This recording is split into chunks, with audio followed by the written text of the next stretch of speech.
Bonjour, donc je m'appelle Bertrand Charvaux, j'ai 35 ans, j'habite à Hambourg depuis 8 ans et je travaille dans les télécommunications. Est-ce que tu peux nous parler un petit peu de ce que tu faisais à l'INSEC Chambéry? Ouais. Donc à l'INSEC Chambéry, je suis rentré en 2007 pour un BTS en alternance de 2 ans.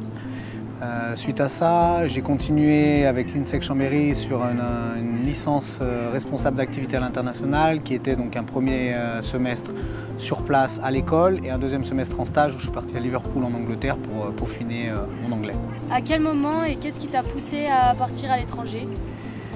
J'ai toujours souhaité partir à l'étranger, donc ça a toujours été quelque chose que j'ai eu envie de faire. J'ai toujours eu ce besoin d'aventure, donc ça m'a toujours plu de pouvoir connaître différentes cultures et c'est pour ça que j'ai toujours eu envie de partir à l'étranger. Et dès que j'en ai eu l'opportunité, par le biais de l'école, j'ai saisi ma chance et je suis parti. Est-ce que tu as eu des difficultés pour partir à l'étranger?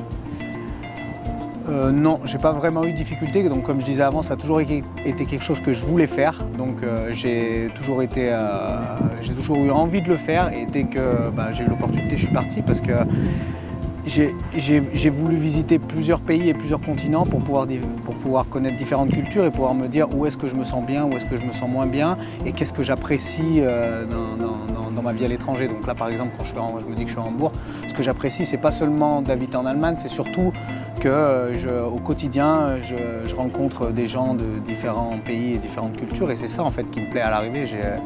J'aime être dans ce bassin cosmopolite et c'est ce qui fait que je pense que j'ai pris la bonne décision de partir à l'étranger dès le départ. Comment l'école a pu t'aider à partir à l'étranger? Donc avec l'INSEC Chambéry, je suis parti à l'étranger au moment de ma licence. Donc je suis parti en stage pendant 6 mois à l'étranger. Donc ça a été le début justement de ma grande aventure à l'étranger avec l'INSEC. Et derrière, après j'ai passé donc, le concours passerelle où j'ai fait l'ESC Montpellier. Et là derrière, j'ai opté pour un cursus international.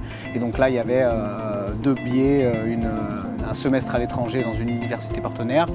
Et j'ai fini par un stage dans une entreprise, donc chez Airbus, qui était complètement axé sur l'international, étant donné que c'est un consensus entre 4 pays européens. Donc finalement, je me suis, à partir de cette licence responsable d'activité internationale, j'ai commencé ma carrière à l'étranger avec l'aide de l'INSEC. Et derrière, en fait, c'est là que j'ai continué.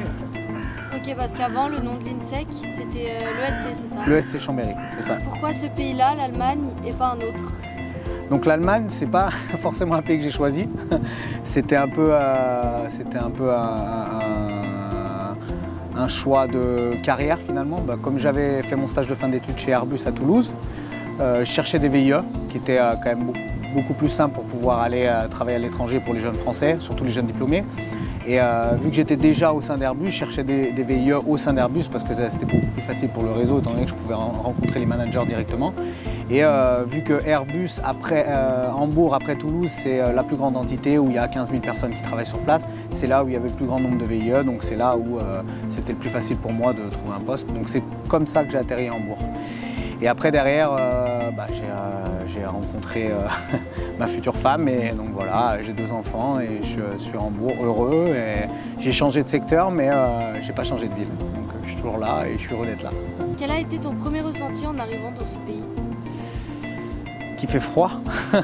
Pourtant, savoyard d'origine, le froid normalement me fait pas peur, mais je me rappelle avant d'arriver, il faisait moins 15 degrés chez moi en Savoie au mois de janvier, donc un mois de janvier standard en Savoie il y a 10 ans. Et je regardais la météo à Hambourg et il faisait moins 2 degrés, donc je me suis dit bon ça va, pour quelqu'un comme moi qui arrive d'un endroit où il fait moins 15 degrés, ça va pas non plus être un gros choc. Et puis c'est l'humidité, vu qu'ici on est entouré de rivières et avec la mer Baltique et la mer du Nord qui sont pas loin finalement. C'est l'humidité le plus difficile à appréhender, vu que je viens d'un endroit où le temps est assez sec, c'est ça qui a été le plus compliqué. Et la grisaille, donc le temps en fait qui est gris pas mal de mois dans l'année, c'est ça qui est difficile à accepter. Mais après derrière, il y a tellement de points positifs qu'on met ça de côté et quand on fait la balance de tout, on s'aperçoit qu'il y a plus de positifs que de négatifs. Est-ce que tu as eu des attentes particulières au niveau professionnel, culturel, en arrivant en Allemagne? Des attentes culturelles, pas forcément, parce qu'à l'origine, c'était une destination où j'étais pas censé rester. Ça n'a jamais été un pays qui m'a donné envie, dans le sens où j'ai jamais appris l'allemand à l'école, j'ai jamais eu de relations particulières avec l'Allemagne, donc des attentes culturelles, j'en avais pas, parce que c'était pas un pays dans lequel je devais rester. Même si à la fin je suis resté, des attentes à l'origine, j'en avais pas.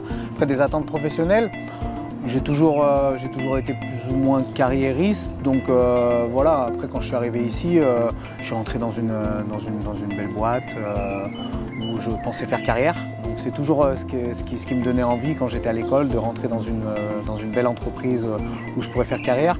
Et puis à la fin, finalement, ces attentes ont changé. Et vu que j'étais dans une jeune carrière, j'ai décidé plus de m'axer, d'axer mes recherches de travail sur des entreprises à taille beaucoup plus humaine, où j'ai eu beaucoup plus de liberté dans mes choix. Ça m'a permis aussi de développer pas mal de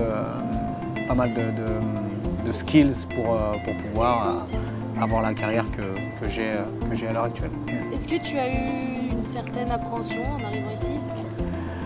Une appréhension, oui, donc c'est toujours une appréhension, je l'ai toujours eu dans tous les pays où je suis parti à l'étranger, donc forcément on ne sait pas à quoi on s'attend, on ne sait pas qui est-ce qu'on va rencontrer, on ne sait pas si on va aimer, on ne sait pas comment la vie va nous traiter sur place, mais l'appréhension elle n'a pas duré longtemps. Disons que ça a été un peu difficile au début de trouver un appartement, c'est vrai que je ne parlais pas la langue, mais après je suis quand même dans une ville qui est assez cosmopolite, où il y a la majorité des jeunes parlent anglais, et donc du coup ça a été une adaptation assez rapide et fluide pour moi dès le début. Est-ce que tu as ressenti des difficultés pendant la période du Covid? Donc pendant la période du Covid, des difficultés d'un point de vue personnel, oui, étant donné que j'ai eu ma deuxième fille un mois après que le confinement ait commencé, ça a été une période assez difficile pour nous. Mais après, d'un autre côté, en ayant deux enfants, j'avais moins le besoin de sortir ou de voyager, donc de ce point de vue-là, ça ne m'a pas forcément beaucoup impacté.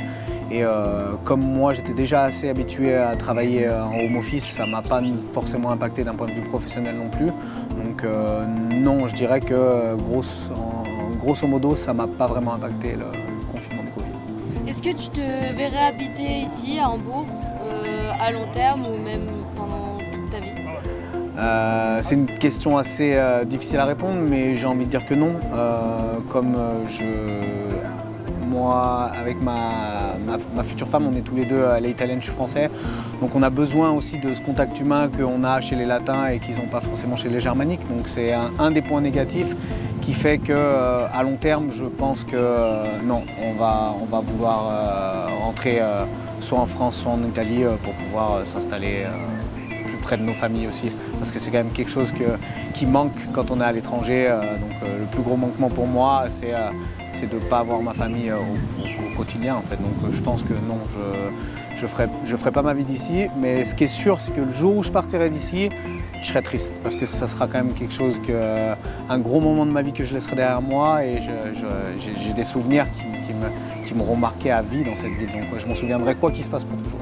Est-ce que tu peux nous parler de ce que tu fais aujourd'hui au niveau professionnel, par exemple? Oui, donc aujourd'hui je suis dans les télécommunications, dans la communication omnichannel.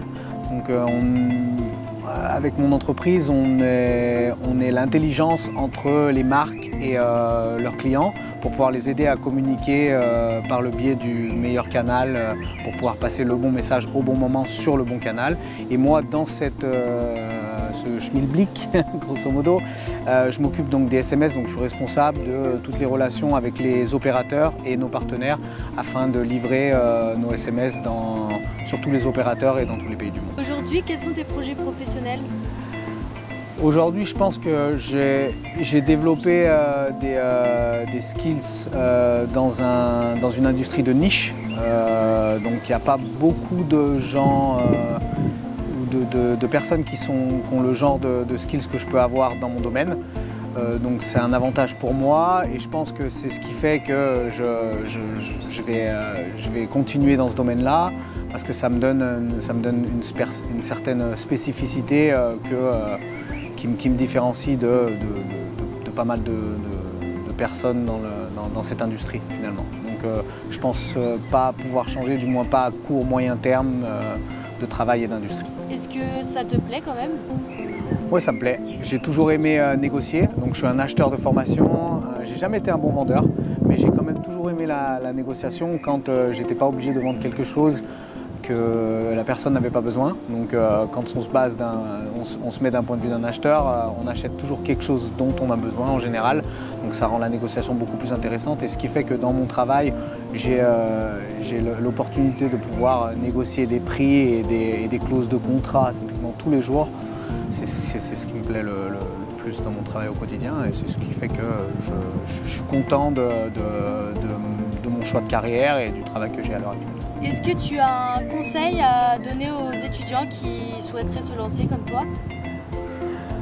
D'oser, de faire ce que vous avez envie de faire. Il ne faut pas prendre certaines personnes comme exemple. Ce que je veux dire, pas prendre comme exemple, c'est pas de se dire sous prétexte que cette personne-là a une super carrière ou se sent libéré ou heureux dans son travail. Ça ne veut pas dire que ce sera le cas pour vous. Donc ce que j'ai envie de vous dire, c'est que dès que vous sentez que vous performez ou vous êtes heureux dans tel ou tel domaine ou dans tel ou tel travail, n'hésitez pas à foncer.